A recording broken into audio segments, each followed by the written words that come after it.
আগামী 10 জুলাই রায়গঞ্জ বিধানসভা উপনির্বাচন আর মাত্র কদিনের অপেক্ষা। লোকসভার পরাজয় ভুলে আসন্ন বিধানসভা উপনির্বাচনে দিন রাত এক করে প্রচার চালাচ্ছেন তৃণমূল কংগ্রেস প্রার্থী কৃষ্ণ কল্যাণী। রোজকার মতো বুধবার সকাল থেকেও শুরু হয় প্রচার কর্মসূচি।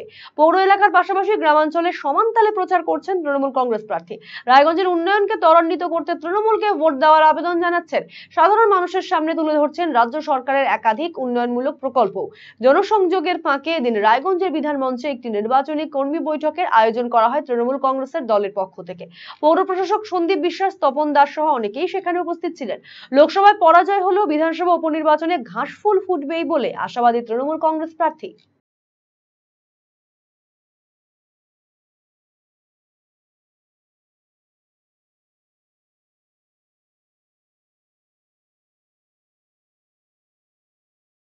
উপস্থিত রয়েছেন বিভিন্ন ওয়ার্ডের কোঅর্ডিনেটরগণ রয়েছেন, আমাদের আইটিটিসির জেলা।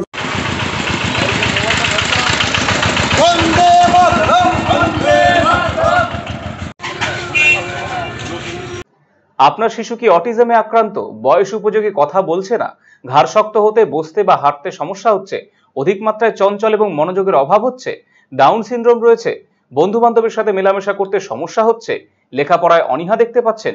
এই সমস্ত সমস্যার homeopathy, physiotherapy, occupational therapy, special education, behaviour therapy, speech therapy, counselling এবং গ্রুপ ক্লাসের মাধ্যমে সমাধান করা হয় সেবানিকেতনে। সেবানিকেতনের ঠিকানা উকিলপাড়া রামকৃষ্ণ সরণি, রায়গঞ্জ। Mobile number 7001564854, 9932716619।